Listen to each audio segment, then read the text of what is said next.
We have Isaac Lewis with us today. He is, ooh, welcome, welcome. He has a wonderful bottle collection that when did you start collecting? About 25 years ago. It was a college project. And since he's only 27, you know, he really started young. But he's got things that he can actually show us, as well as maybe PowerPoint that he can get up on the wall while he's gathering that. Bottles in history happen to be, of course, I don't know because I haven't listened to this whole thing. Prescription bottles, tonics, things like that. And then you're going to also have some dairy bottles to share with your local. As we get into it, we'll talk about a couple different things. My initial passion was in the dairy business. That's where I started. I worked for a dairy in college, and you know, I found some dairy bottles in my grandmother's basement, and that just kind of led to every. You gotta be. I'm trying to multitask, which I can't do very well, so that everybody's not here till midnight. Go ahead. Bottles are living history of a town or a place. If their name is on them. Sometimes you get round up in all kinds of wild stories. There's a bottle back here that has King's Dairy on it. There's not very many King's Dairies in the country. You know, that bottle has a 1927 mark on the bottom, which tells when it was manufactured. It's not from Romney. I bought it as if it was from Romney because I didn't have the history to when the people were alive and when they were in Romney. It doesn't make sense because they didn't start the dairy here until 39. So it's not one of the Romney King's Dairy. So we have to use the bottles for their dates, the data that we're given, and try to match up the history and tell the story. So hopefully I can tell some stories. Most bottles have a manufacturing date. They help to clarify world history, like Prohibition. Yes? I have a question then about the King's bottle. Would you say then that the one there that was done in the 20s had the same image on it that the Romney Kings had? It's very similar, but most bottle manufacturers have the same letters in their bill. It's made by the same company. So they would have pulled the same K, the same I, and the same N, so the scripts don't change a lot. I mean, I can open my whole collection up and the K looks like a K regardless of whether it's Kites or Crawfords or Kings. It's that K that they use to emboss them with. Many times they are the only item that remains for a family. This is what I love. I love talking to people. The ancestors of the Millers are here, the Ravens Cross. I don't know that you've ever seen a Debbie Ann Miller dairy bottle, or if you. No, I haven't. So I brought those tonight because she sent me a message, and you know, having the opportunity to see one and to live that history and know that it exists, you know, is really important to a lot of families. Unfortunately, I get in a lot of how much will you take for that, and then I have to explain that I'm a historian and it tells a story that we have to preserve or it won't ever get told, and so hopefully they understand that.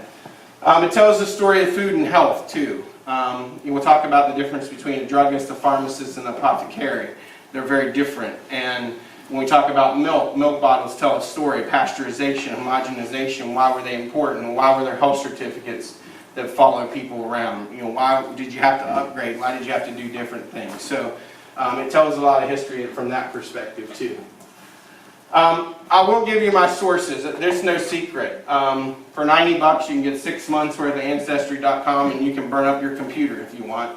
I will tell you that a lot of their data is based upon census information. And people can't spell really good in the 1890s and 1880s. It's the script of handwriting. It doesn't get translated, so be very cautious as you use Ancestry to do things. But it's a phenomenal resource. For my work, it's the start. West Virginia Vital Statistics is a great spot as well. If you type in West Virginia Vital Statistics in this state, there is a document form there that will show the birth, marriage, or death of anyone prior to 1965 that's registered in West Virginia. You can see death certificates, you can see birth certificates, you can see a lot of things that tell stories. And I'll make references to those, especially birth certificates and death certificates, because you can't run a pharmacy if you're at Ebenezer or Indian Mound. Okay? And you can't run a dairy if you're not born yet. Okay? So those are things that are really important to me when you document and try to tell the storyline. The pharmacists are the greatest reward and the hardest challenge for this town, and we'll talk about that when we get there. They jump around a lot, and because they jump around a lot, they get kind of lost in the filter of history, and something that I want to dig into a little bit further to try to figure out why. Newspapers.com. Every public school in West Virginia has an account for newspapers.com. It is the best thing to fill in the census. Censuses are done every 10 years. Usually city directories are done every 5 years in between. So if there's a census in 90 and 1900, in 1995 most towns have a directory. Romney I don't think has one, so can't go dig and find there. So, but newspapers.com is great because they run advertisements for their businesses. They also run obituaries, and obituaries are great resources to tell who's related to who, what they did, how they did it. It's usually told there. Newspapers.com will also, and you can hit print and print them out. I've got all kinds of them here. I just showed Carol, the Big Orchard changes hands. The Williams is over at the Vanderlip. Talks about how many trees. So was it 7,000 trees were to be planted on the top of Romney Mountain. It's right here. You're not going to find that in a census because it's going to tell you how much Mr. Williams made. It's not going to tell you how many trees he had. So you can fill in the void, and this is really effective for what I do because, like for instance, when everybody says, well, Romney Dairy and King's Dairy are in two different buildings. They're really not, and I'll show you why when we get to that point, and it's because of a newspaper article. You can also go and do a Google search. Not that I'm here to advocate for Google, but when you're researching doctors, pharmacists, anyone who's in town, a lot of that stuff is documented in blue books in West Virginia. So if you go online and type in someone's name, and you go to the section at the top where it says videos, etc., and if you scan across, it'll say books. And books are really important because the pharmacy industry and the druggist industry printed out who got a license and who didn't. So you can document who has a license and what year they practiced, when they got out of pharmacy school, when they graduated from medical school, if they were really a dentist and not a pharmacist. It's all in there. So those are the sources that I use to try to gather the storylines. And once you get those sources and put them together, if you can get to talk to a family, they're like, oh my gosh, how did you find out all this? I have a dairy in Mineral County that I'm researching, and the lady was was institutionalized in 1900 because she was promiscuous. And that family was probably not really happy about the fact she had a child out of wedlock because of their faith. And it was something that was hidden. It's even hidden to the point that when she got married, her bottles actually have her initials and not her name. So, sometimes you dig up history that's not, and I had the opportunity to meet with family members that do genealogy in that family, and they're like, how'd you find out about that? It must have been so-and-so down in, Alexandria getting even with our side of the family because she posted that on Ancestry or whatever. There's a lot of things when you go digging in the family tree, you find a lot of squirrels and possums, so you got to be real careful sometimes what you dig up. But stories are stories. They tell stories about history. We certainly wouldn't institutionalize anyone today for being promiscuous, or we wouldn't have anybody pay taxes. All right, go ahead. Talk about dairies, soda bottlers, and druggists and pharmacists. Okay, that's all I want to talk about. I will tell you that I'm not going to spend a lot of time with sodas, and I'll tell you why. Coca-Cola has commercialized the entire industry of soda, so basically what happens here in this town, it really dies in the mid-1900s because Coca-Cola takes over everything that they can do and can't do, and sometimes it's very hard to differentiate between what is Coke and what is Romney. So you got to filter through that, and there are much better resources in this community that can talk about the bottling industry than I can, because they work there. They wash bottles there, they drove trucks there. So I would encourage, as you look for speakers, to get some of those people in to talk about the Coke industry. Very vital part of the town, but they have wonderful stuff that they can share. So if you're here to learn about Coca-Cola, I hope you really like pharmacists and dairies because I know a lot more about them just because of that. Now it doesn't mean that I don't know some things about the bottling works and how it moved around town before it got up there. Yes? Well, I'll put a plug in for the people who are here. Mike Smith said he does want to give a talk and he wants it up at the bottling works. Sure. So it'll be fall, Perfect. winter. Perfect. And if you had the opportunity to go there when Mike had that open as a museum, it was probably rivaled any Coca-Cola museum I've ever been in. There's some phenomenal stuff there. And again, I can talk about some of the early stuff with the bottling works, because sometimes we don't separate the two. But as far as Coca-Cola, once it goes up and becomes what it is up there, then it becomes so commercialized. I think it was even owned at one point by Stanton Coca-Cola Company. It wasn't really a Romney independent, and Mike can talk about that. Let's talk about dairies. One of my favorites is the King's Dairy. Again, I talked about, you know, that longing to finish the collection, and I have a quart, and I'm not sure why it's not here tonight for the collection, but gentleman who owns the dairy, Benjamin Franklin King Jr. Is the owner of the dairy. He was born in 1894 in Slanesville, West Virginia. How do you find that out? Vital statistics. You go back, you find deaths, you find out where people were buried. I've spent a lot of time in cemeteries too, meeting some old friends. So, you know, because you want to validate a lot of things. He is a World War I veteran, and I do have a copy of his World War I registration card. He was in the 340th Field Infantry in France, and so he is a veteran. In 1935, he was the manager of the Palace Theater in Akron, Ohio. So he left this area after the war. He actually worked for 3 Goodyear tire companies in Akron. It was a big job. It was a career opportunity. But he actually worked for the Palace Theater. Now, I'm not sure whether you know what that theater is, but those were theaters, a little different maybe than what we had here in town, but they did a lot of silent motion picture things. It was one of the first to put a motion picture theater into the actual theater. They had to build it in a catwalk on the outside because there wasn't enough room inside. I do have a picture in the book of the theater. It's beautiful theater. But most of those theaters were for like vaudeville plays. They were silent, there was no sound, it was all natural sound. He managed that. And in 1940, according to the census, he came back here. I actually have it in 1939. He came back to Romney and started the King's Dairy. My question is, how do you go from managing a theater to operating a dairy? They're both, you know, public servant related, people related businesses. There was a need probably here at some point for that. So as a need, he grew up on a farm in Slanesville, so he had an agricultural background, wanted to be back home. Yeah. When did they first start bringing milk to your house? Do you know? Well, Like this milk. dairy is a bottling dairy, so it would have been a delivery dairy. So it would have been delivering to stores, to schools, to your, you know, porch cooler events here in Romney. Yeah. We have the King's Dairy in Goyee here. Okay, perfect. So share away.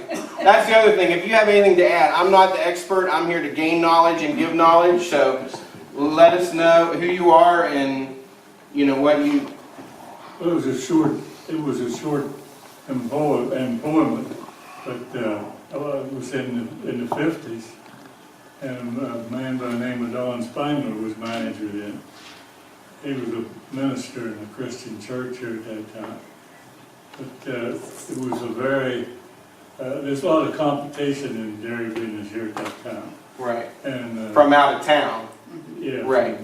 Liberty, and there's about 3 dairies in Cumberland, and they homogenized the milk here, and a lot of them, I'm sorry, they homogenized their milk, but King's didn't, and it had cream on the top of it, and they never, some of the dairies filtered a lot of the cream off of it, Right. but King's didn't, and everybody said, well, they was using something else to put that cream on. But their suppliers had Guernsey cattle, and if there's any farmers here, they know Guernseys are more cream producing. Right, absolutely. They have a golden color to their milk too. And that was a hindrance really to people that didn't know what cream, that cream came to the top, and it was a lot lighter than milk. That's why it came to the top. But you Right. think of cream being heavier. Right, I mean, it that's floats, yeah. That's a side thing. But, Mm-hmm. it was there just wasn't enough sales to really support a good dairy. And then he had a hard time having milk on hand to send you out in the morning. A lot of times the driver, salesman had to go to the dairy farm, pick up the milk and bring it in. So they have enough to actually be able But to. that's just it was a small company at that time. Right. I think, yeah, one of the big things that we have here, and I'll talk about that because you're going to ask, why don't we have it? And we'll talk about where the dairies themselves are. And that plays a major role. And really, this dairy probably wouldn't have been as successful if transportation hadn't. Like, I have a picture of a panel truck, and I want you to identify who's in the photo. And I don't have permission to use it yet, but I do have the picture. But I want you to identify who the worker is. But it's picking up milk at the farm, and it has the panel car. But it, milk is a perishable thing, and of course Cumberland, pulled it together from a large region and was able to market it a different way. But it's very struggling here because, we're so isolated geographically from where cows are to get enough milk here, and I can see where that would become a big issue.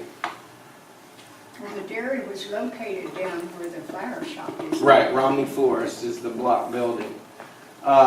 Maybe Where were you those bottles remember. made? Excuse me, where Yeah. were those bottles made? Do you A know? lot of them, the Kings, the painted ones are made by Duraglass Company, and Where are they located? I can show you every bottle could come from a series of about 105 glass plants. So you'll look at the marks on the bottom, and I know that the painted ones are from Duraglass, just because I've dealt with those. I'd have to look. I think the Kings embossed ones are Thatchers, and they would have been made in Moline, Ohio, at one of their plants. But again, you have to look at every bottle of every dairy independently, and then it'll tell you exactly what year it was made and what manufacturer is on there, which helps with the history part for me. And I could go over that with you and show you that I have a book. It's also online, so if you get a bottle, you can go online and look at milk bottle marks, and it'll show you, and you can hunt for the dairies. When I got the books, that was the only thing there were books. Now they're all scanned and online. In 1939, this is how I know that he was in business then. There was a court case where he filed a complaint against E.A. Warnick, and Earl Warnick. Earl A. Warnick operated Willowdale. The big issues we have with this whole bottle thing is getting them back. And they battled it. I mean, like Pepsi, all the bottling companies, I have a document where they, put a, refund on them, but you get so much per bottle. I remember even as a kid in the 70s, taking your bottles back and getting a little change. It was encourage people to go get them and return them, but there was an actual lawsuit, and I think what's really comical is to look at what the lawsuit said, what Mr. Warnick had to pay out.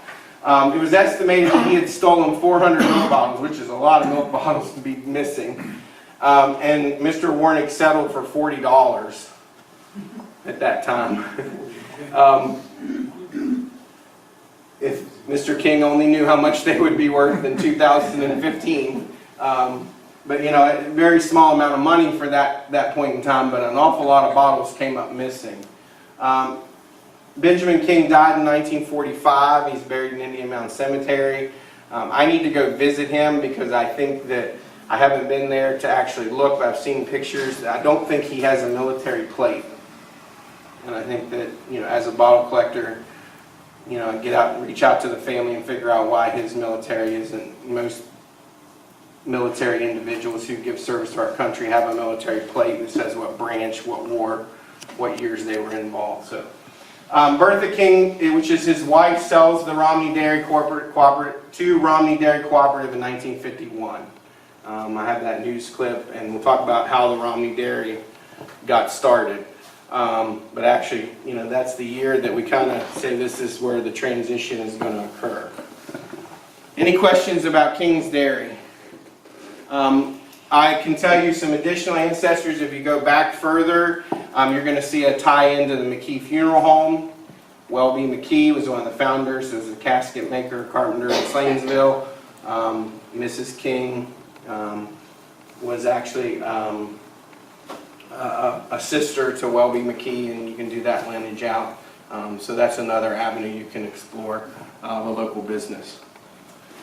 Romney Dairy Cooperative was chartered as a cooperative in 1951, and these are the individuals who went together. Again, probably at this point with Mr. King's passing, we got to keep this business going. We got to have local milk.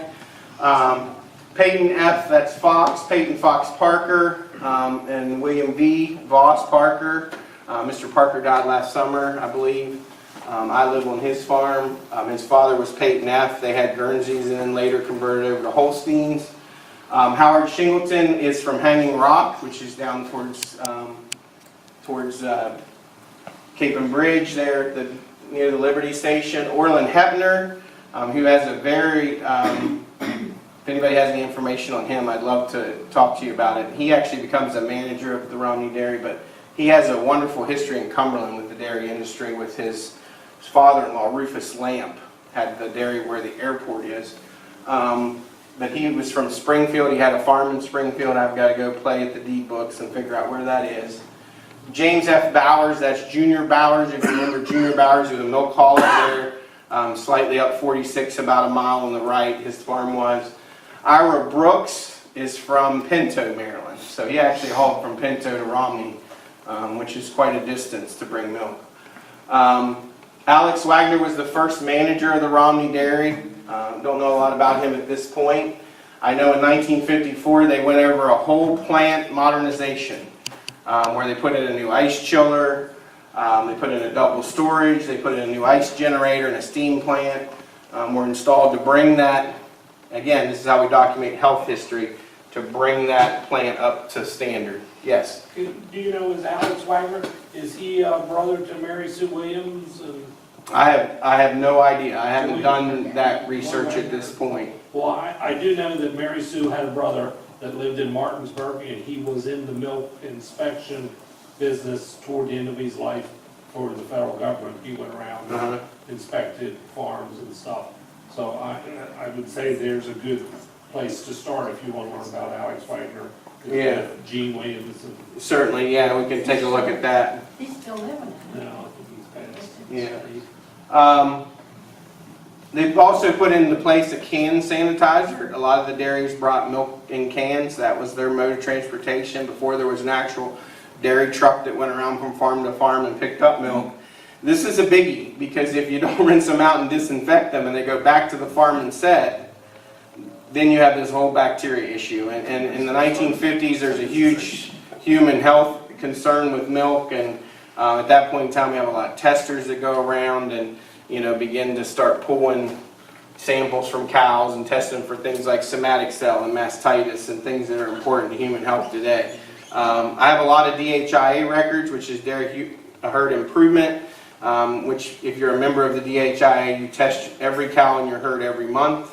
They test them for butterfat, like I said, the Guernsey side of things.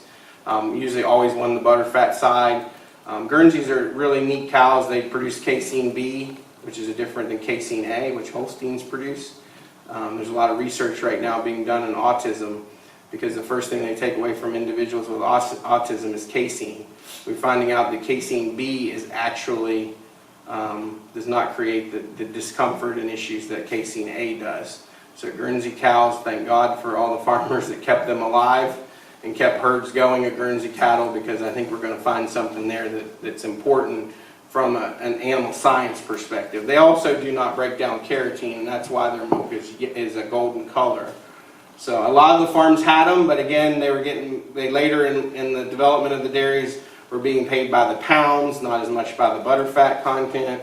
So we had to get to the Holstein side of things and start producing more milk, and so we see a lot of the dairies convert. I will tell you that the DHIA records for Cumberland covered a huge area in this area of milk cows, and at one point and one time in 1957, a Hereford cow was the top indexing producing butterfat cow for the month. And we all know Herefords are beef breed. So just because it was a dairy that sold milk didn't mean that we didn't have Angus and beef cattle crosses that were being milked every day. It was very common, especially if you had a beef herd and a dairy herd. They just got cows bred, and if it was the Angus bull that did that work, it weren't always a purebred animal that was being used, nor a traditional dairy breed. So a Hereford again, to be the top indexing cow for the month. There's quite a few things from Romney Dairy back here. There's a case, there's a couple caps. The caps are like, if you want to hunt for a needle in a haystack, try to find a Romney Dairy cap.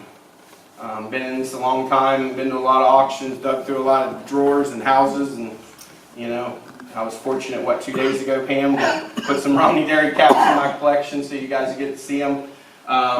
They're just not out there. So when you sealed those bottles, it's just a cap? It's a cap, You yeah. just push down on top of it? Yeah, I didn't bring one. I have an actual manual capper that a lot of the small independent dairies use, and it would stack them up inside, and you just punch them, and it would plunge it right in.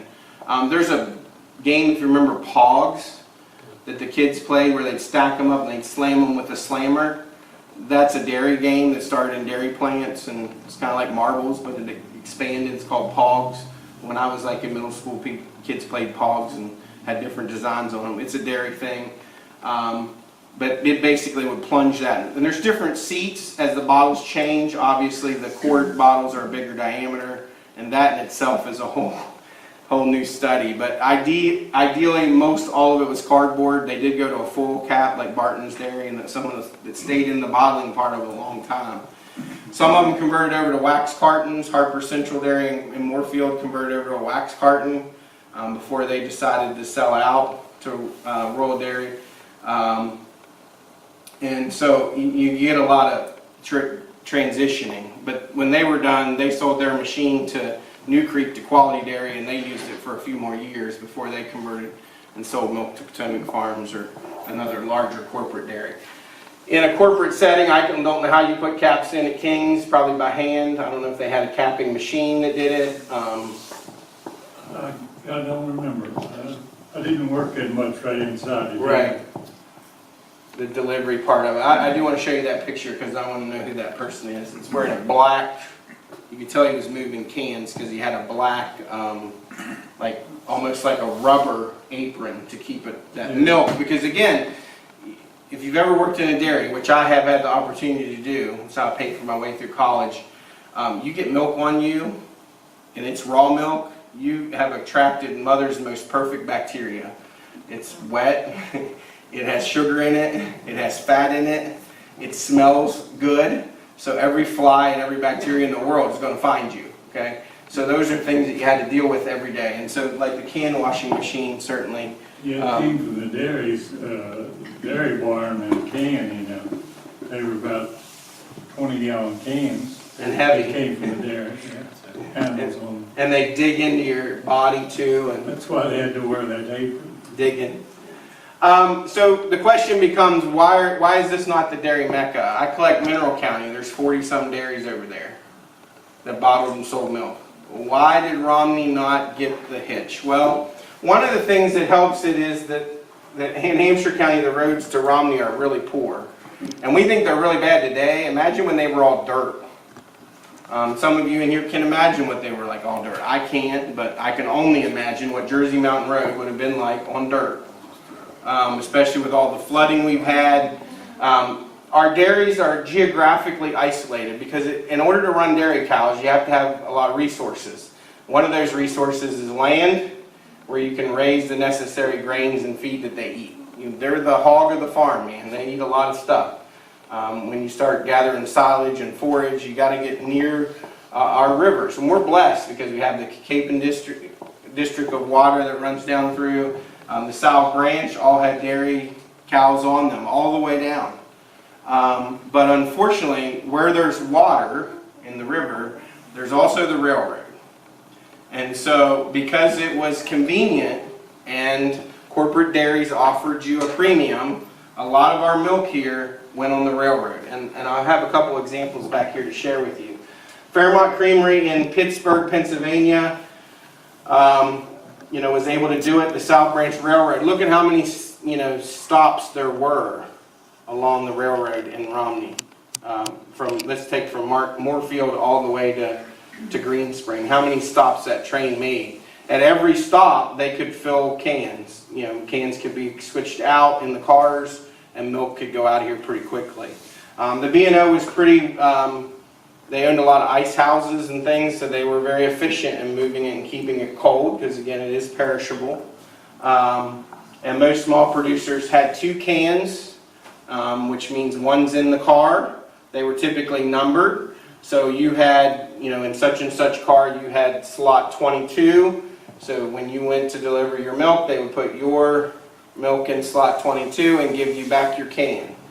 And everybody knew the train station schedule. It was part of life. Like we know when, our favorite television show comes on, right? Because we don't want to miss it. They knew when the train was coming because it was part of their income, their daily life, how they were connected to the world.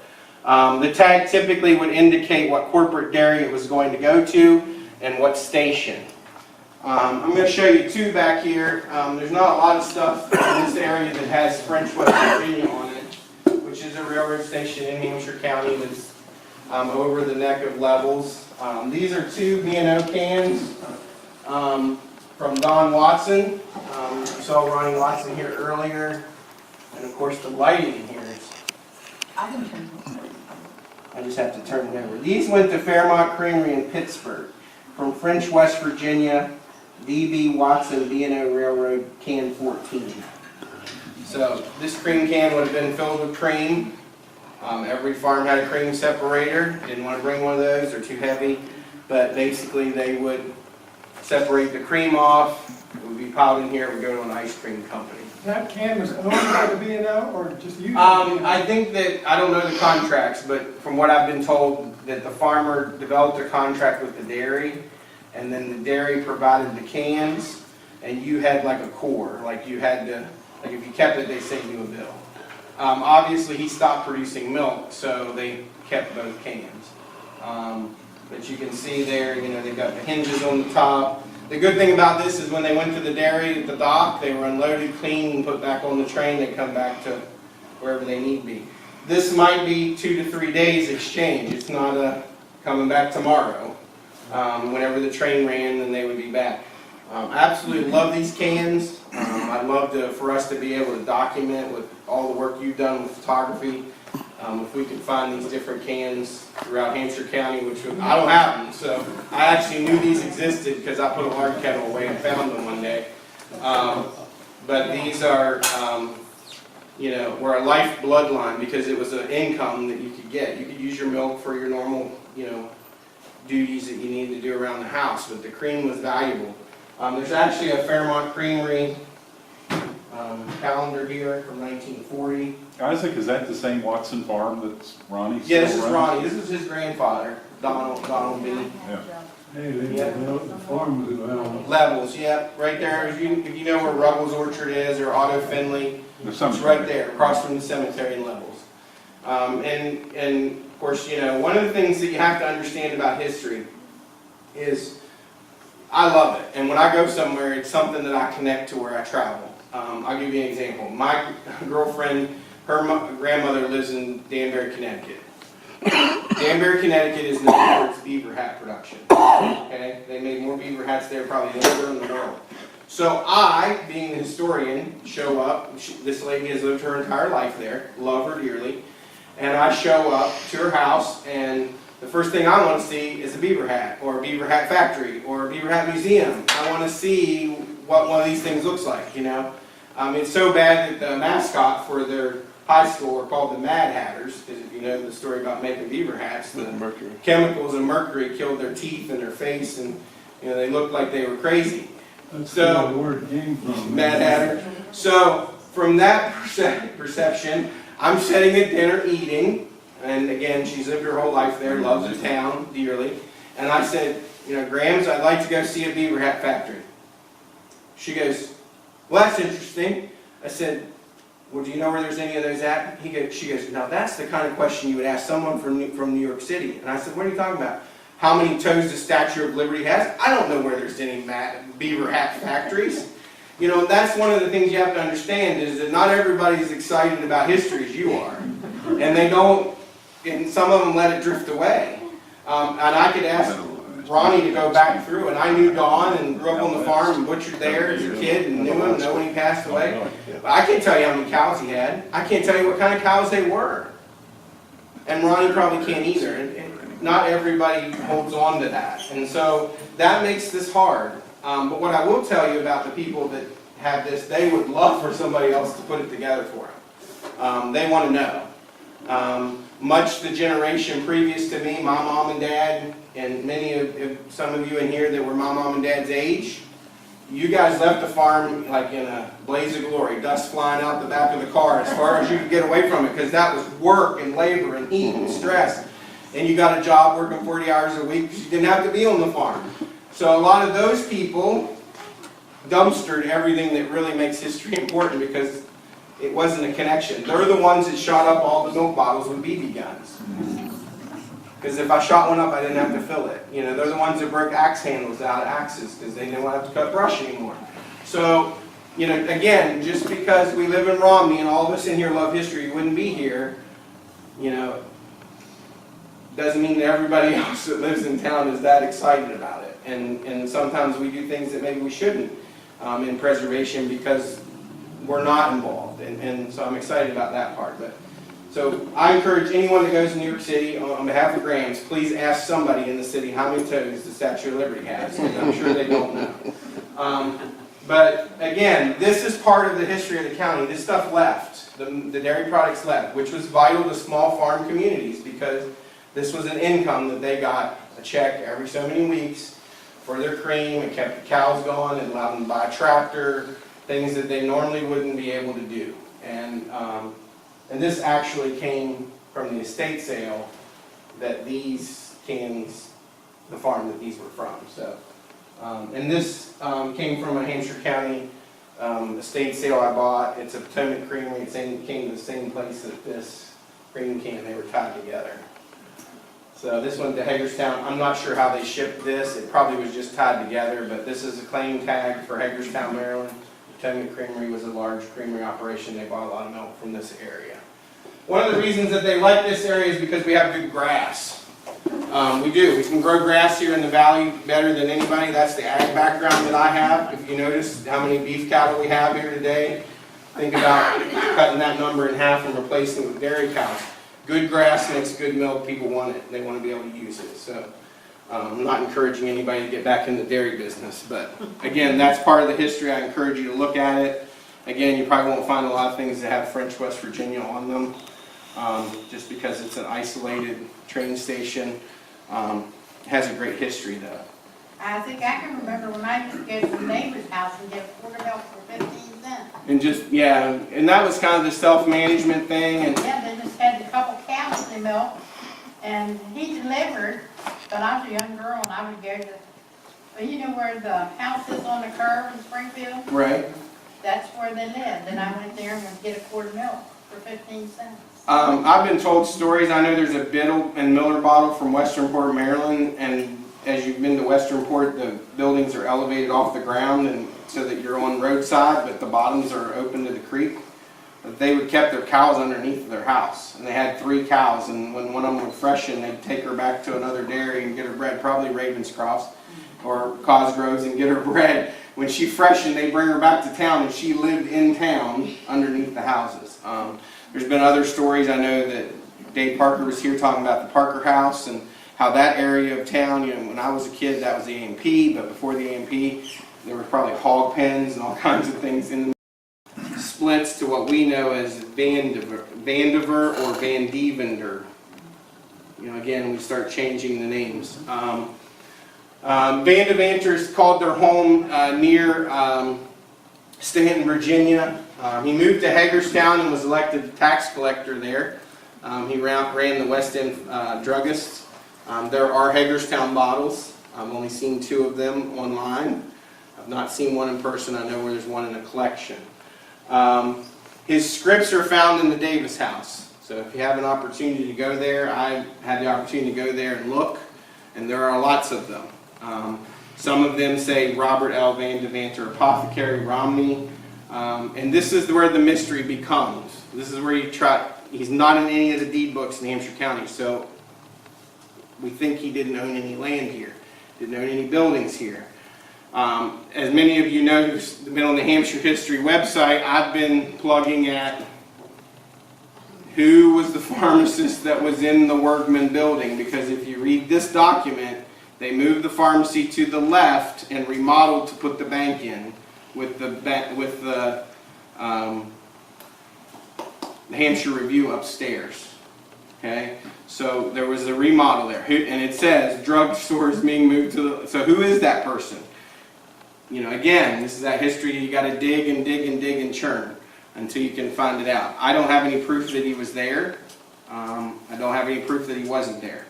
All that I know is that his prescriptions are in the Davis house in a book. And that book appears to look like a ledger book, which could be nothing more than somebody found a bunch of prescriptions and put them in the book. I don't know. Wasn't that book connected with the Parker house? Could be. Yeah, and he may have been an itinerant. Could be. And my understanding was that a lot of those drugs traveled and stayed at the Parker and Keller. Virginia House or whatever. Right. and- But there's also scripts there where I can show you where they were. They actually had an established pharmacy there in those books too. So I don't know. It's interesting. They're just They're sort of just kind of, stuck in there. yeah. I thought I was going to bring it up here, but it's just too. It's They're bulk, huge. well, this Delicate. water humidity would probably Yeah. just kill them, but I do have some pictures, and again, I'm reluctant to put things up there without permission to do that. You know, again, this is gonna be the hardest part of writing my book, is getting permission to print what I need to print. Because somebody else somewhere along the line has done some research, and you gotta give credit where credit's due. But those are wonderful scripts, and they're handwritten, and they're dated, and I did some date work for the few minutes I could look through them. Took a couple pictures and just to kind of document. This is the bottle, it's here. There is another one a friend of mine reached out to. It's a paper label. It was found in a house outside of Winchester, Virginia. They tore the walls down. There were 2 bottles in the wall. One of them is a Gainer bottle and one of them is a Banter bottle, and they're in 2 different segments of Romney history altogether. They're 60 years apart. So somebody was getting rid of something in the wall. So he would have only practiced for 20 years then if he graduated. That is correct. 87. Yeah, I have his death certificate and his obit. He died of TB in 1907. Be a pharmacist and die of TB. You know, we don't think about the tragedies of things like TB, a disease that's on the rebound, but, you know, in my dairy industry, I can find all kinds of things. We're going to talk about scarlet fever, you know, things that we don't have to worry about today because of modern medicine, but families that lost 7 and 8 of their children from different diseases. But his wife, as I find with the pharmacist, they're very elite ladies in town. Okay, they hold a lot of offices in churches. They hold a lot of things with the Red Cross. They're very active in the town, which I don't know if that's the model, the traditional model. I'm not sure, but they're very active in the town. And she was in Hagerstown. She outlived him by a few years. Any questions about Robert Lee? Anybody have anything to share, family member? Where the pharmacy was? They hold the secret document, because trust me, I've looked for it. What I will tell you is that he owned, this is where it gets to be interesting, he sold his share to L.B. Randall. L.B. Randall was one of the first owners of the Workman building. Did he owe him some money as he was leaving town? Here, take my shares, and we'll call it an even trade. I don't know. But he was not here very long, based upon when he graduated and when he left. He sold his shares in 1889. He sold his shares, and he graduated from pharmacy school in 87. And in about 1890, he shows up in Hagerstown. Cool guy. Isaac, could you use the mic, please? Oh, you want me to use the mic so you can It get all the... it makes a better recording. Okay. Thanks. L.W. Hart, this is another one. This starts the lineage of the Hills. Okay? L.W. Hart's prescriptions are also in the Davis house. Okay? His name is Ludwig Wellington Hart. He was born and graduated from the Maryland School of Pharmacy in 1896. Do you think he knew Robert L. Vandevanter? Probably. They were in college at the same time. He didn't get out of pharmacy school in a year. In July 1 of 1896, he was issued a license to practice in Romney, West Virginia. So we know that he was here. He was married in Norwood, North Carolina to Mattie Lisk on October 16th of 1900. So he had already left Romney at that point in time. What we can track based on the scripts and that information, he was only here for 4 years. Okay, only here for 4 years. Again, the scripts are in a ledger book at the Davis house. He has a World War I draft card that indicates that he is the owner of Park Drug Company in Norwood, North Carolina. So again, using all of those documents to put the picture together. By death certificate indicates he was born in Cumberland, Maryland in 1874. So he had a tie to this area. His parents, based upon his marriage license, were both from Cumberland. So he had a tie here. And again, I can go back and try to figure that out. Try to figure out who they are and how they ended up here. He passed of a cerebral hemorrhage in 1956. He was a fancier of chickens and ducks. He was renowned for his single-combed white leghorns. He showed them, competed with them, you know, advertised. There's advertisements for him where you could come and buy them. And what you'll find with pharmacists and druggists is they have lots of animal-related hobbies. In Mineral County, I can find several of the druggists that were actively engaged in purebred dogs and showed them and hunted them, and it was part of their culture. Again, when you're making cash, you know, when you make a good living, you can have those types of hobbies. He sold his business to W.R. Hill of Shepherdstown in 1898. So his scripts are in the Davis house, but he sold his business in 1898 to W.R. Hill. The problem that I have in history, and this is, you know, something that, you know, again, the courthouse can only tell you, is that if you go on to the website that was created about the historic district in this town, you will find that Hill's Drug Store was built in 1870. Wait a second. W.R. Hill bought the business in 1898. The building was built in 1870.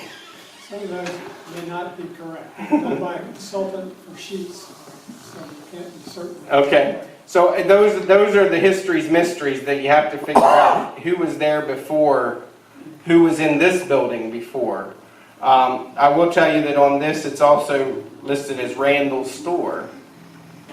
So L.B. Randall could have been involved in the building. It was right beside the Workman building. So, you know, we commonly associate it as Hills Rexall, you know, Hampshire Pharmacy and all those things. But what was it before it was, you know, at W.R. Hill? So I can't tell you that L.W. Hart was one of the first pharmacists in that building. I just know that he sold his business. So he probably wasn't in the hotel because he wouldn't have any asset to sell anybody. You know what I mean? And especially in 1898. So again, this is where the mystery of those wonderful scripts that are there. How did they end up there and where are they from? And again, I even looked for addresses on those scripts and they're not there either because sometimes you can use an address and figure out where the pharmacy was. Isaac, when those guys wrote a prescription for opium or whiskey, did they fill it themselves? Yeah. That's what I thought. Yeah. I mean, they had to have some record that they had dispensed it. Yeah, and that's what those become because typically, because they operate as both a physician and a pharmacist, they can, you know, dispense their own medicine. And so that becomes the supply and demand. What I will tell you is many of the pharmacists were associated with the railroad in some fashion, whether it's a supply chain or whatever, because they had to get the opium to Romney to dispense it. So they had some connection to knowing where all the opium sales were hot and, you know, where the growth areas were. And that's why we see here people moving to other spots of the country very quickly, you know, not spending a lot of time here. Should have been a pretty happy town. I would say. in the day. I mean, you can go through those scripts, but the ones I looked at, there was quite a bit of alcohol and quite a bit of opium that was being dispensed. And another thing about showing them to the public is a lot of folks may not know that great-great-grandma had an opium pipe. Right. Or was an closet alcoholic. Now you just go to Cumberland and buy it if you don't want anybody to know that you bought it in pounds. So And this is where it gets to be the next step of those script books, because the prescriptions that are there, the first W.R. Hill prescriptions that are found there are with Hill and Gibson. And they say Hill and Gibson in cursive, Romney, West Virginia.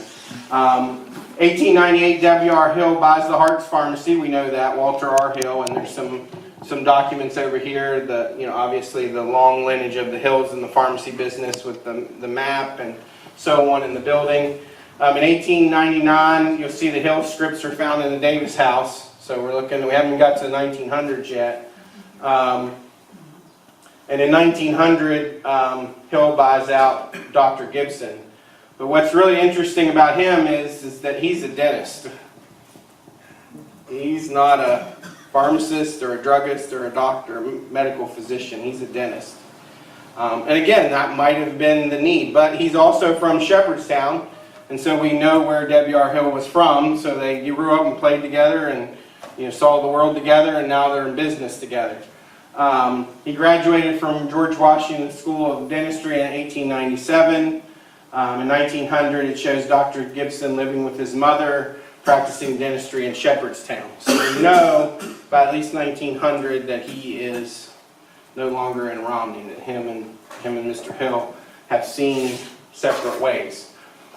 One of the things that I like to do is go back a couple generations in both directions from the people that we're studying, and when I did that, I found a real interesting piece of history about Dr. Hopkins Gibson's wife. She was Virginia Rowe. She's daughter of Charles Broadway Rowe of New York City. And those of you that study Winchester history will know that Mr. Rowe, or I think that's how it's pronounced, R-O-U-S-E, he was a famous businessman in New York City. He was a merchant, and he did business with all of the elite on Broadway, on Broadway Avenue. He actually changed his middle name to Broadway. It was not his original middle name that he was baptized under. But his connection to Winchester, for those of you that study Winchester, Virginia history, is that he funded the water system, town hall, the fire departments. There's a huge Rowe mausoleum that's in downtown, the other end of downtown Winchester, with a huge mausoleum where the whole family is buried. They actually have the Charles Broadway Rowe Day in Winchester. It's a celebration every year because of the large financial gifts that he gave to the city of Winchester. So if you want to study some other history that excites the area, he was part of that. One of those businessmen, if you read his story, it's funny because his daughter's obituary is put in the paper, and the first several, and I can show you, it's here in the book, the first several paragraphs are about her, and the next paragraph, or column and a half, is about her dad, and then the bottom section says she will be, entombed in the mausoleum in Winchester. It's kind of interesting how that plays a part in the history of the town. But and we're talking, when he made those contributions, it was like $30,000. Like, it was huge financial money to use the spring that is there in the town of Winchester and develop it into a water system. So, pretty cool guy. Again, Dr. Hopkins Gibson and W.R. Hill's prescriptions are in the Davis house. Interesting part of history. He's a dentist. So, I guess you could see, the wonderful, the actual, beautiful Rexall building with a dentist back in the corner that's fitting teeth and cleaning teeth, etc. Hill and Staub Pharmacy, this is the one that, there's some bottles here from, and you're welcome to take a look at those. W.R. Hill and Earl F. Staub. Earl F. Staub, actually they have a family connection. In 1904, he was issued a license for pharmacy by the state of West Virginia. He practiced with W.R. for several years. The bottle that is here is from 1911. The older one, the other one does not have a name. It is a script that actually has another doctor from Augusta. I have his information, don't have time to share it, but it's on the bottle, etc. If you're job hunting in this town, it's always good to have a family connection. Okay? And what you're going to find is that Earl becomes the clerk at the West Virginia Schools for the Deaf and Blind under Parley DeBerry. He was the superintendent there. If you think there's not a connection, his daughters married B.W. Hill and John P. Corbett. So the pharmacies and their families all kind of got connected. So if you want to know where the Corbett connection is to the Hills, it's through J.P. Corbett and B.W. Hill's wives. They were both daughters of Mr. DeBerry. You mentioned the connection with DeBerry. There's an area in Romney called the DeBerry and Staub addition to the town of Romney. Cool. And then there's another, you mentioned the Tabb family, there's a Tabb addition to the town of Romney. And where are they located? I think The $1 million I think question. the Tabb area is down around the swimming pool, the lower part of Rosemary Lane and Birch Lane in that area, if I'm not mistaken. And I think DeBerry and Staub is down like in the area where my parents live, Lower Bolton Street and Elk Place and Everett Place. I'm not real sure, but I think it is. Earl Staub's son becomes a prominent mayor here, if I believe. Is that correct? I think so. I think that he was very renowned and very recognized, lived a very long life, a lot of service to the town. So, and again, all that's in the book. So if you say I want to know more about Earl Staub, I can show you everything I have. Again, I'm giving you what time it is, not how about a clock. But and again, by 1920, Earl Staub's selling automobiles. So, you know how jobs change. Everybody wants a car. You know, we're moving around. You know, it's funny at times how they earn their degrees and then move. Williamson and Diller. This is the traditional model of I got on a train and I found Romney. These prescriptions are also in the Davis house, and this is where you kind of have to dig about them a little bit. Dr. Joseph Aline Williamson, Frederick, Maryland, is where he's located. W.C. Diller was his clerk. In November of 1889, the Baltimore Sun reported the opening of a druggist in Romney. That W.C. Diller was going to open up a pharmacy in Romney. Again, the scripts are in the Davis house. There are no signs, however, that Dr. Williamson ever existed in Romney. So they're writing scripts. Again, state line crossings and things, so you're writing scripts from across the line. In 1860, the Williamson family owned a boarding house in Frederick, Maryland. So I start putting the picture together. You start owning boarding houses, you know where other boarding houses are. We got to get you from point A to point B. The railroad's involved. This is probably the one. Mr. Diller becomes the one that inhabits the Parker House, etc. Brother Thomas McGill was also a pharmacist. Thomas McGill Williamson. They were in business together. Walter Kramer Diller, however, has a more interesting life. He's listed as a voluntary observer of weather in Romney in 1892. So again, we've got multiple pharmacists operating in the town at the same time. You hear about the 1890s a lot. His son Bernard Diller, based upon his birth certificate, was born in Romney. So we know he was here. However, the two daughters do not have birth certificates born in Romney. In 1900, the census shows that she's in a boarding house in Washington, D.C. I can't find anything about W.C. Diller in 1900, but I would guess he's in a boarding house in Romney because of all the boarding house talk that occurs in this history line. In 1901, he's listed as a depot agent for the Holly River and Addison Railroad. For those of you that know where Holly River State Park is, if you know where that region of Flatwoods area of West Virginia, that's where this is, from that area, Addison, West Virginia. In 1905, there is a court case over drunk railroad workers.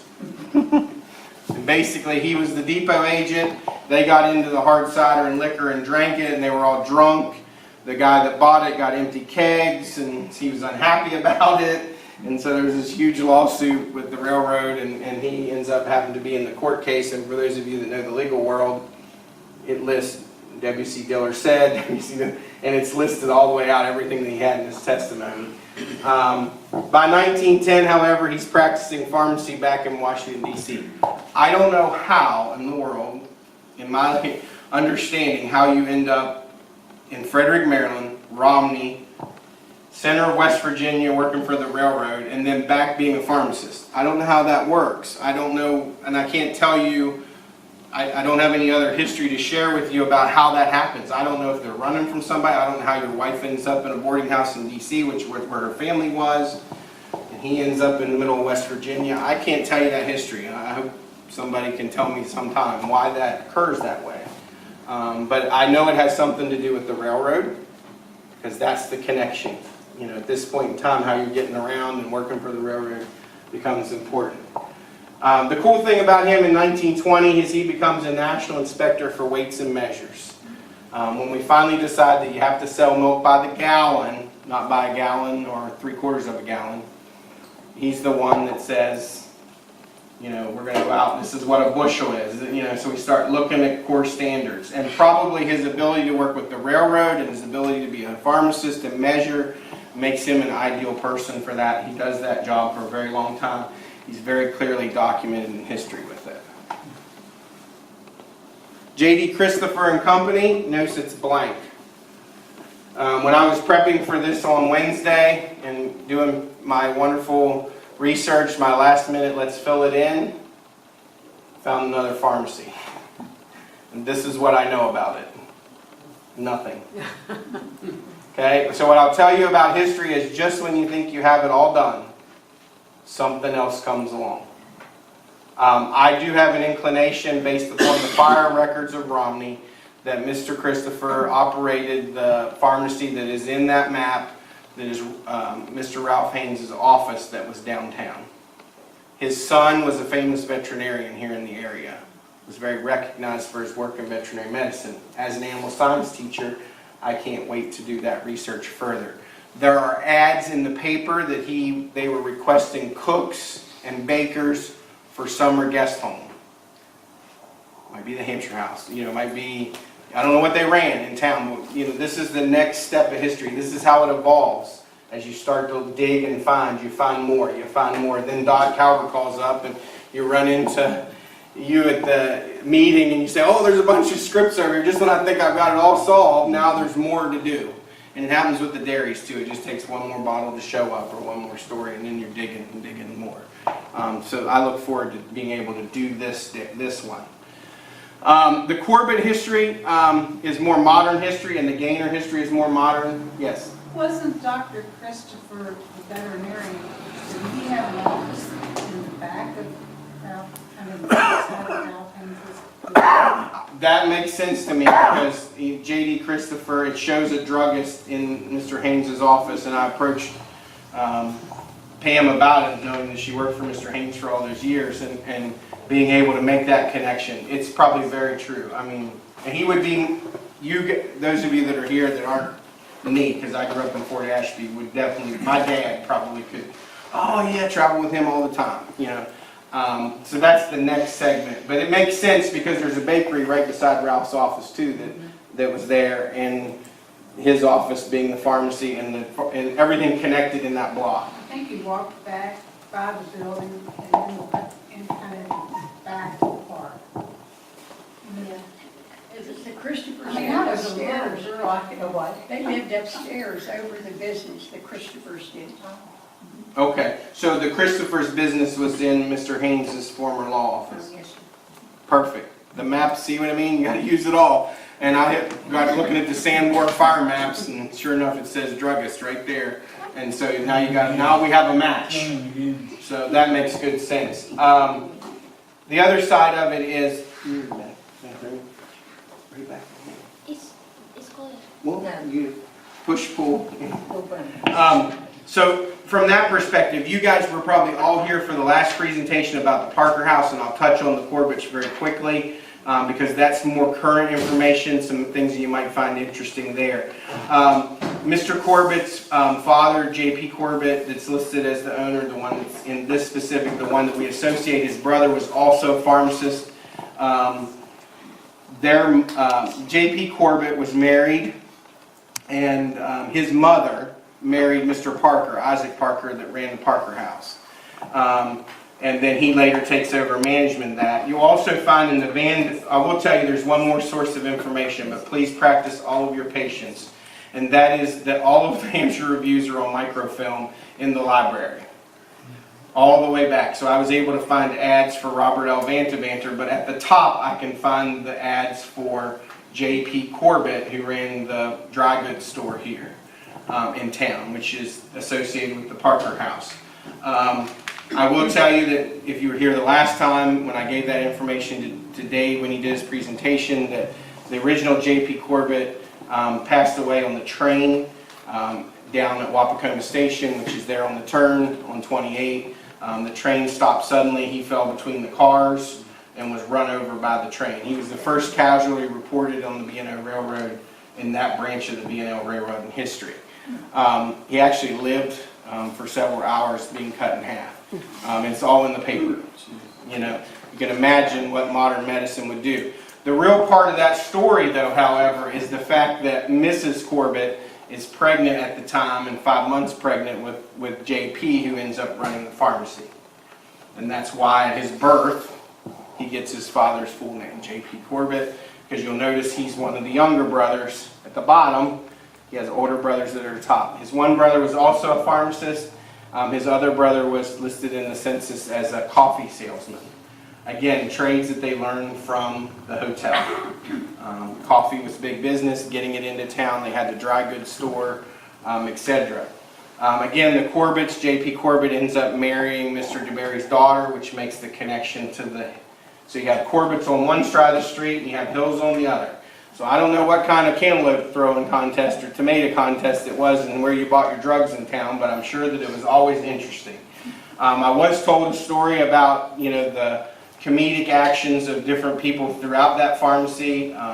One of those was that the guy across the street, I don't know who it was, I have to go back and read the book, but that he would run across and Mr. Corbett would be very professional in his, you know, attire working in the pharmacy, and the gentleman from across the street would come over. It could have been W.R. Hill for all I know, and he would come in with a pair of scissors and cut Mr. Corbett's tie off about halfway down and then walk back out the store.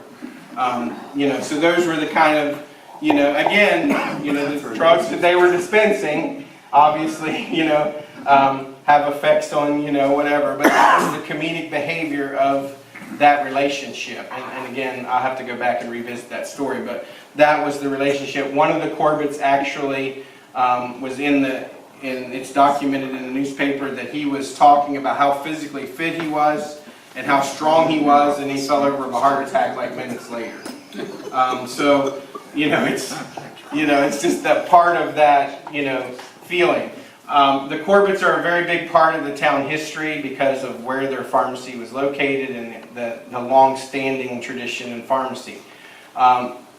You also find that Herc Wells, who becomes a very prominent pharmacist in town, many of you would associate with Herc Wells, he actually moves here from Kaiser and takes a job, and I actually have the news article where it announced that he was going to be working for Corbett's drugstore. As far as Mr. Hill, W.R. Hill and B.W. Hill go into business together. So at this point in time, W.R. Hill has had 3 partners. And I had the opportunity to go down to Hill's Insurance and talk with them a little bit about that. You know, and of course at one point in time he went to Texas and came back as a preacher and, you know, collected a lot of preaching books. And so I don't know who's running the pharmacy, but, you know, those were part of the Hill story. You know, and you have multiple partners throughout the years that come in. Obviously his son becomes part of that. As you look at death certificates online, one of the things that it will tell you online is who did the burials and who did the embalming. And what's kind of interesting about history is you'll be able to track who did the work. You'll find that Mrs. Racy, they had the contracting building in the Racy store here. They built coffins. Mrs. Racy was an embalmer. Okay, she's listed as embalmed by Mrs. Racy. And I can't remember her first name, but She actually did W.R. Hill. B.W. Hill was done by Thrushes, which is down where the eye center is, the yellow house down there. And then B.W. was done by, or Mrs. Hill was done down there, and B.W. was done at Schaefer. So you can track, if you're into cemetery and funeral history, you can track those people in business as well, because they're legal documents. Does anybody have any questions about, I don't really want to get into W.R. Hill because that's stuff that's fresh in your head, the B.W. Hill stories, I mean, we kind of touched on it. Does anybody have anything they want to add, Corbett's or B.W.? I'll just add that you're talking about the Racy building, and many of them might not know where that stood. That's where Advance Auto is now, right? And it was a real long building before the post office was there. HP store was on the corner. Right, Yeah. and then back in there is where the funeral home was, at the back of that building. And you said she did embalming there? Yeah. I did not know that. Yeah, I'll show you some death certificates, and you can go through and see where she signed off as the funeral. It'll say embalmer and funeral director. And Mrs. Kareem Corbett, Johnny Corbett's wife, lives in what's now Taggart Hall. I mean, Oh. Oh, and of course, those of you that knew where Corbett's, that would be where Carl Keaton, Fraser, and Millicent's office is, correct? I'm on the right I know track. that area. That area in there. So again, lots of history there. We do have a Rexall Bank, and there's several of the Hill bottles over here. You can take a look. The only other one that's there is the W.H. Hannum bottle. That's Levels, West Virginia. W.H. Hannum was a doctor, moved here from Petersburg, lived in Levels. The building that he practiced in is still there. A lot of people didn't have good firm documentation that he was practicing there until that bottle came out. So, it's a paper label, it's survived, it's a stomach medicine bottle, an interesting piece. Gaynor, the only thing I could talk about Mr. Gaynor, I know some research on that and have done some research on that. Obviously, he died fairly young. He was one of those individuals that was questioned because he began to monopolize the pharmacies in town because he bought out so many. When he bought Corbett's drugstore out, and then when he went to buy Hill's out, he had to actually go before the U.S. Senate and do a big, huge presentation. And there's a huge document. I want to request it because of what was asked, but it was based upon monopolies. And we know today monopolies are, we have CVS and Rite Aid. You don't get any bigger than those companies, but he was questioned about why he was taking over the entire drug industry in the town. And he had to go there and do a presentation. It's documented in the book. So Mr. Gaynor, actually, if you look at his death certificate, again, I'm not here to determine how anybody died, but his death certificate says dead on arrival. That will not fly today. Doc Calvert shared with me that he lived in her house. And they came home and found him in the rocking chair in the front room. I will also tell you that Mr. Gaynor, during it, and this is through stories, he donated his, and this is actually in his death certificate, he donated his body to West Virginia's University School of Medicine. And I got to talk to Carter and Jamie up at Schaefer's and asked them about that. And they said today, if you're an unattended death, even if we know what you're dying from, and you're unattended and you're a donor, they will not take your body. So if we know that tomorrow you're going to die of liver failure and nobody's with you when you die, they will not take your body because of the controversy with it. I have been told, and maybe some of you were here and went to see Mr. Gaynor, it was a very brief viewing, but from what I've been told, and correct me if I'm wrong, I'll stand wrong on this one, but they put him out on the lounge up at Schaefer's, and people were able to come in and see him, and then he was swooped away. So, Just for the record, I didn't live there when he died. Yeah, it just happens to be your house. The only thing that I have in terms of soda, and I don't want to hold anybody up, the only thing I have in terms of soda is the Powell story. I would like for someone here who studied the Sanborn maps to tell me if Bolton Street was built later. Because according to the Sanborn maps, there is a bottling facility on the corner of Rite Aid, I never heard of but not over on the other side of the street behind Voight's garage. It's in the corner. So I can show you the map, and you can, actually I can pull it up on here. But if you look at the here's the map, here's the courthouse, okay? And this is where, when you posted the picture from down behind Voight's, this is the courthouse. So we go down, this is Literary Hall, notice drugs, we know who that is, and bakery, okay? Right here is listed as bottling and bowling alley. Where is Bolton Street added in? Moose That was under the moose. building was a bowling alley, but it says bottling works. Yep. Bottling Works. Do you know what year that's in? Yes, I have them on my computer, so we can take a look at them. Here is Hampshire Garage. Well, that was owned by a king, wasn't it? There Floyd, was right Floyd behind King. Kenny. Floyd, Ben's Yes. brother Floyd. Yeah, See here? But here's the, right?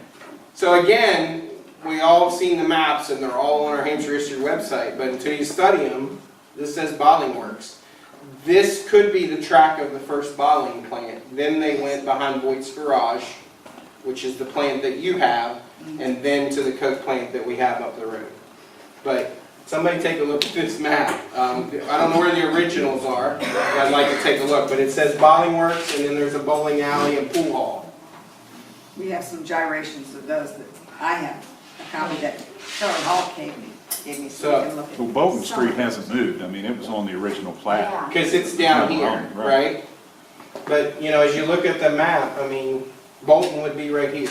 Right. And Marsham, is it Marsham? On down, Charlevoix. Charlevoix. But again, you can match it up. I mean, it's easy to see, but this is only one block down from the courthouse on the opposite side of the street. Oh, okay, yeah, that would be. This is our local Marshall. history detective.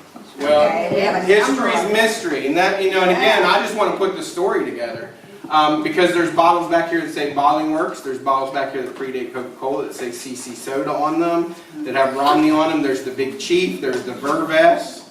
Those all are not directly connected, many of them, with Coca-Cola. So they were bottled and filled here before we ever associated with Coca-Cola. So that's when the mystery gets. I know the Christmas Cokes are from the plant when they shut down, they came out of my grandmother's basement, but take a look at, you know, you're welcome to look at the bottles. They can stay here as long as we don't interrupt the baby shower, but we've used up all of our quarters. We have used up all ours, and yet you all know, yes,